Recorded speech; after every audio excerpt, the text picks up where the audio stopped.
दिखाई दे रहा हूँ? हाँ बिल्कुल दिखाई दे रहे आप।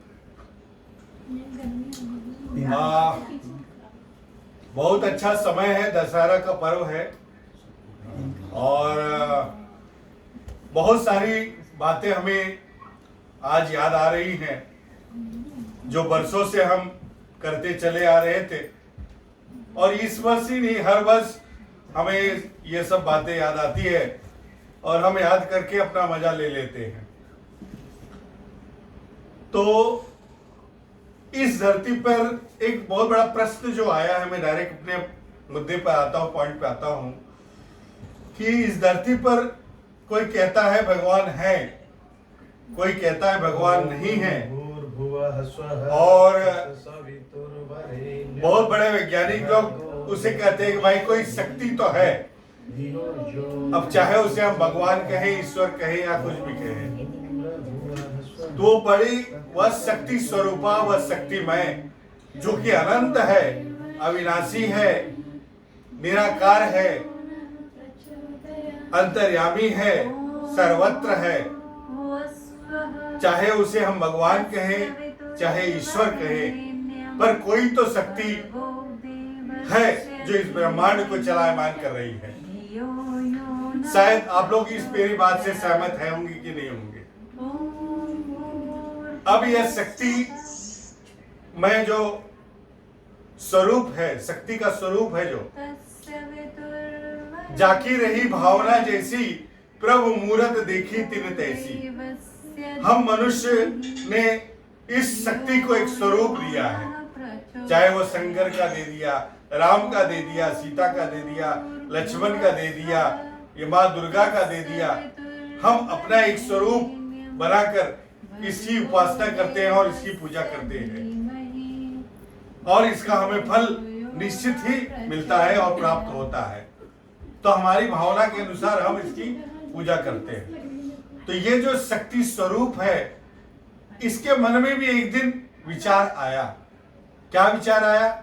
विचार यह आया कि इस ब्रह्मांड में मैं कुछ ऐसी रचना करूं जो मुझे खुद को अच्छा लगे, जो मुझे खुद संतुष्टि प्रदान करे। तो यह शक्ति स्वरूप ने क्या किया? पूरे ब्रह्मांड में विचरण किया। पूरे ब्रह्मांड में विचरण करने के बाद एक जगह मिली जिसका नाम था धरती, अर्थ, धरती। तो उन्होंने कहा यह धरती एक ऐसी जगह है जहां मैं कुछ रचना कर सकता हूं, निर्माण कर सकता हूं। तो उन्होंने खूबसूरत नदियां, झरने, दरिया, जंगल, हरियाली, ढेर सारे फल, सब्जियां, पक्षी चहचहाते पक्षी, उसके बाद जंगल में रहते दुनिया प्रकार के जानवर, नदियों में रहते जानवर, ऐसे कई प्रकार के इन्होंने इस धरती का निर्माण कर डाला। अब ये धरती बड़ी खूबसूरत लगने लगी। अब इस सर्वशक्तिमान को ये समझ में नहीं आया कि इस धरती को जिसका निर्माण मैंने किया है ये कैसी है, कैसी लगती है, और इसका उपभोग भोग कैसे किया जाए। तो ये शक्तिमान ने क्या किया? और एक रचना की, एक मनुष्य का निर्माण किया, मनुष्य जीवन का निर्माण किया। मनुष्य का जीवन निर्माण कैसे किया? अपने ही आत्मा का एक एक अंश हर एक मनुष्य में डाल दिया, ताकि ये मनुष्य जाके इस धरती पर रहे और इस पूरे नेचर, इस पूरी प्रकृति के दिए हुए चीजों को भोगे और इसका आनंद उठाए, जो कि डायरेक्ट ये भगवान को मिलेगा। तो इस तरह से मनुष्य का निर्माण हुआ। मनुष्य जीने लगा, प्रकृति का उपयोग करने लगा। अब प्रकृति का उपयोग इस तरह करने लगा कि प्रकृति का नष्ट भी होने लगा। बस प्रकृति का भगवान ने, शक्तिमान ने इस तरह भेजा था मनुष्य को कि इसमें जो निर्माण किया हो इसकी रक्षा भी हो और उपभोग भी हो। पर रक्षा तो दूर दूर की बात रह गई, उपभोग ज्यादा होने लगा। तब इस शक्तिमान के मन में विचार आया कि मनुष्य को कुछ सिखाना जरूरी है, मनुष्य को कुछ सिखाना जरूरी है कि कैसे जिया जाता है इस धरती पर। तो उन्होंने मन में विचारधारा आया कि मैं अवतरित होऊंगा इस धरती पर और जिस नाम से जिस अवतार लूंगा वह नाम लेते ही मात्र मनुष्य के कष्ट सब मिट जाएंगे। तो उन्होंने अवतार लिया राम के रूप में और रामायण की रचना की। सर्वप्रथम वाल्मीकि जी ने रामायण को लिखा और हमारे बीच में ले आए।